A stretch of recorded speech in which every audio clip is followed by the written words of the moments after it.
I wanted to tell some special recollection that I have of my grandfather, James Monroe Hiatt. He was the first branch president in the church that I knew as a young boy. My grandfather, Monroe, was a Surrey County farmer. He was a school teacher. I remember visiting one time with one of his former students in a school down in the Holly Springs section. It was Ida McGee. She was a daughter of Job McGee, who was a surveyor and farmer. And they said that Grandpa Monroe, in his school teaching, they remembered his writing on the chalkboard, "Do what is right, let the consequence follow." I guess he was teaching grammar when he wrote that on the board for them. I remember a story about my Grandpa Monroe and one of his neighbors, Jake Hiatt. Grandpa Monroe complained to Jake one day about his chickens getting in Grandpa Monroe's wheat field and eating the wheat.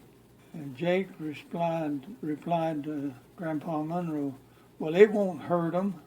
I don't know if that became the source of a problem that existed between them at one point in time, but one of my favorite stories about forgiveness was about Grandpa Monroe and Jake Hiatt. They'd had some kind of falling out, and one day Grandpa Monroe was picking cherries on his farm, and Jake came along and said, "Hey Monroe, let's go to the funeral." "Funeral? Who's dead?" "Oh, nobody. Let's go bury that trouble we had." So Grandpa Monroe came down out of the cherry tree and they embraced each other.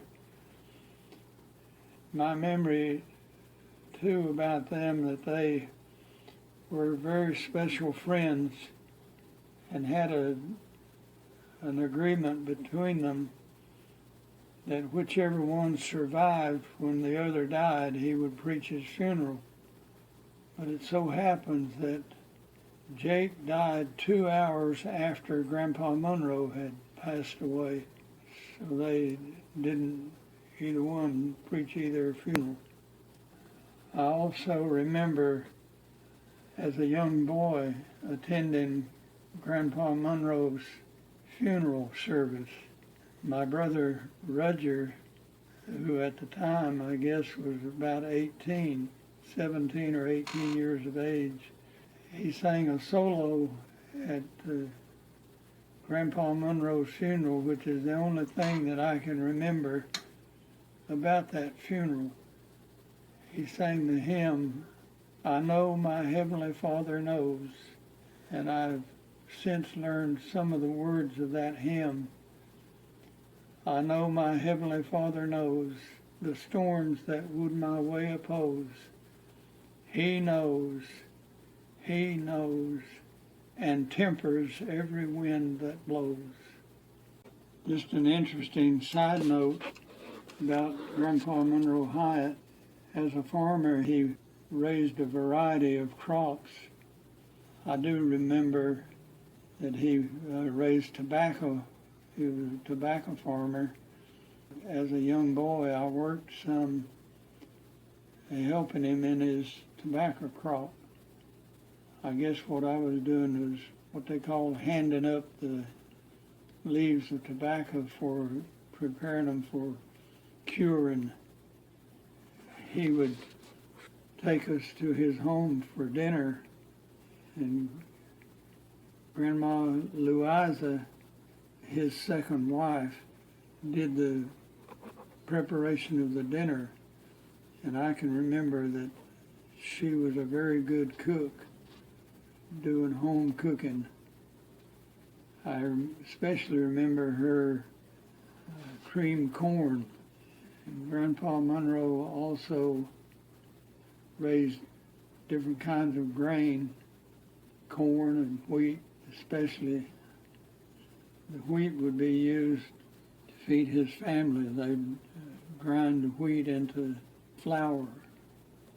I never did know my father's mother, Nancy Ann Inman, who was Grandpa Monroe Hiatt's first wife, because she died before I was born.